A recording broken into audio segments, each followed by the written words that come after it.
Yeah, so my role is among other things, is to manage the Suncorp legal panel. So there's 24 firms on the panel, and we have, in conjunction with the group panel, also an IT system that we use for allocation of legal work. So all internal teams within Suncorp, whether it be in claims or whether it be in banking or corporate, whatever, need to use this IT system to allocate work out. And from that IT system, we get lots of reporting from that, and the firms. And the IT system generates a unique number, so the firms know that IT system has been used. So we use that reporting as the basis for managing the firms, performance reporting, which includes things like metrics on numbers of matters referred, as well as qualitative metrics as well, are on that system. Okay. So in that context, what sort of dealings do you have with lawyers? How do you see that changing in the future? Yeah, I think the thing with it, that IT system does is that it creates much more scrutiny over matters before they go out. So it requires, lots of a second set of eyes to approve it and that sort of thing. And so where there are pressures to reduce costs and reduce legal spend, it's a tool that's used. Sorry. Okay, I'll go closer. So it's used as a tool to monitor legal referrals, and so I'm often in contact with the Suncorp internal teams and provide them reporting on trends on legal referrals and on legal spend, and that all comes out of that system. And they're obviously interested in that, and seek my input in terms of ways to sort of to minimise that. And Suncorp also has a very large in-house legal practice, and so what we're hearing more from our general counsel is a push for internalisation of a lot of legal services as well. And what do you see as the key driver for that shift? I think obviously cost is a big driver.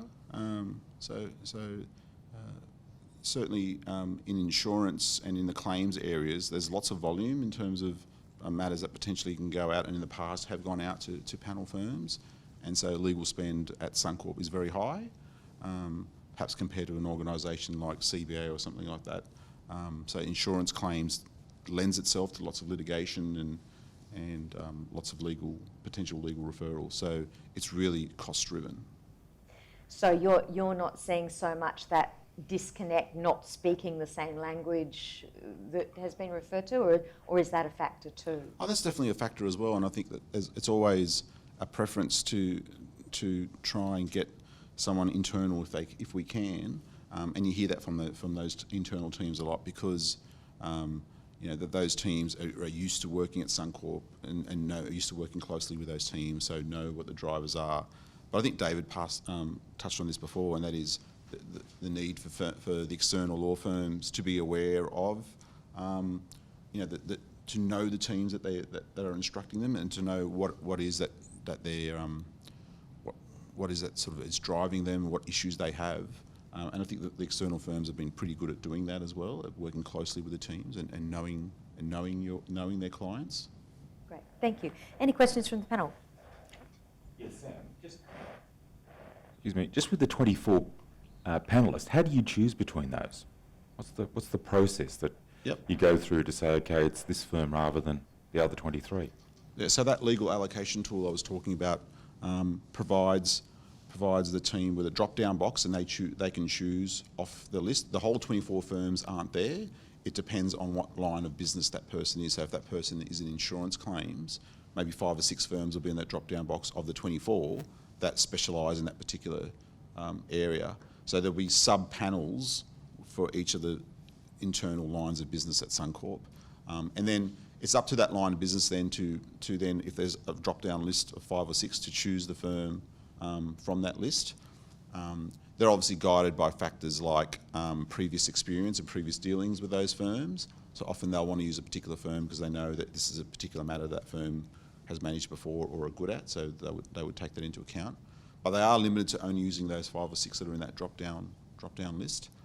They're also influenced by reporting provided by my team, so I provide reporting on things like volumes over the last few months, so they can see what firms have been used in the last few months, and so there's always, whilst there's not a rule that firms have to be used equally, it's taken into account that you don't want to be overloading a particular panel firm and not utilising some of the others. So they'll look at things like reporting, and the reporting also includes quality metrics as well. So they'll be looking at how has this firm gone from a quality point of view, how they performed in recent times, and that will guide their decisions as well.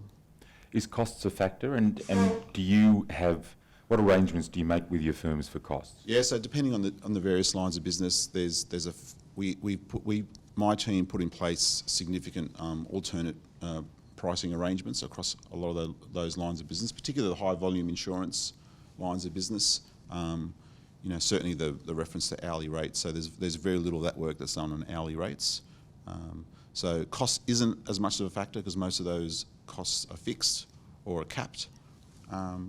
So it's not as much of a factor for those teams. For other teams that do other sort of type of work, particularly in the corporate area, corporate advice where there are more limited alternate fee arrangements, then yes, cost will be a factor. But I think, as David pointed out, again, it would just be one of the factors, but probably not the main factor. Great. Thanks. Anything from you, Elizabeth? Thank you, Sam. Earlier we heard a concern about the changing conduct, or an observation that the conduct of lawyers has changed over time. Be interested to hear from your perspective as a in-house team managing a panel of law firms. So you've got in-house as well as external providers.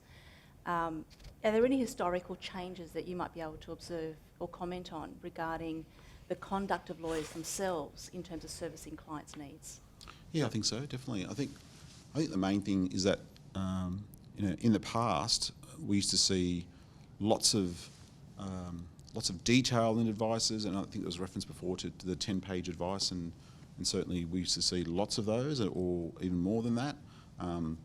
And I think more and more, and I think there's a couple of drivers of this. One of this is having the fixed fee arrangements where firms, I think, know that they've got this much of a fixed fee to play with. So, to be able to do a 20-page advice and then ongoing management of a matter for some of these matters could be long tail injury sort of claim sort of type matters, that it's just not economical for them to do it that way. So the firms have tailored the way that they provide that advice, and I think do it much more informally as well. So I've certainly noticed the firms being more commercial and more efficient in the way they provide things like advice.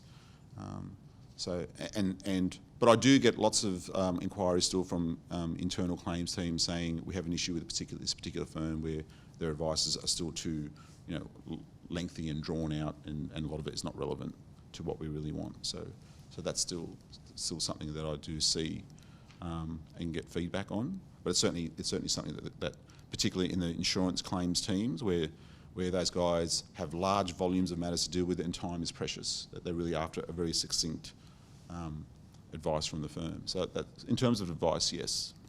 Great. Thanks, Sam. Anything from you, Claire? I'm keen to know, Sam, a number of the witnesses today have spoken about costs obviously being a driver for in-house, but it's not the number one driver for us. We look for more than just costs.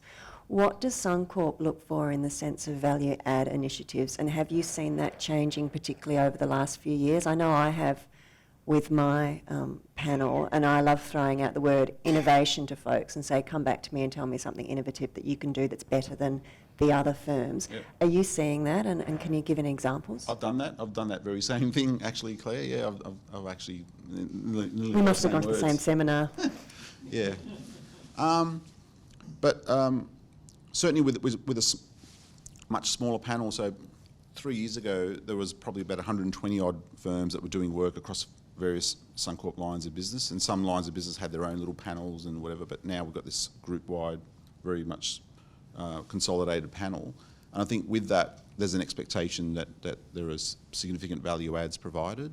to the firms. And the firms, I think, are very proactive in providing those value adds. I think a key to it is, again, going back to knowing your client and knowing, and when I say client, I don't mean just Suncorp. I mean that if a firm is dealing with a particular team, let's say it's workers' compensation claims, if they're dealing with that workers' compensation claims team, what is currently on the agenda of that workers? What are they focusing on? Are they focusing on duration? Are they focusing on cost or something, or return to work? And knowing that, I think, drives, and they'll be able to tailor their value adds to be more valuable. So I think the key to it is really knowing your client and tailoring your value adds accordingly. Agree. Thank you. Well, thank you very much, Sam. That's much appreciated. Thank you.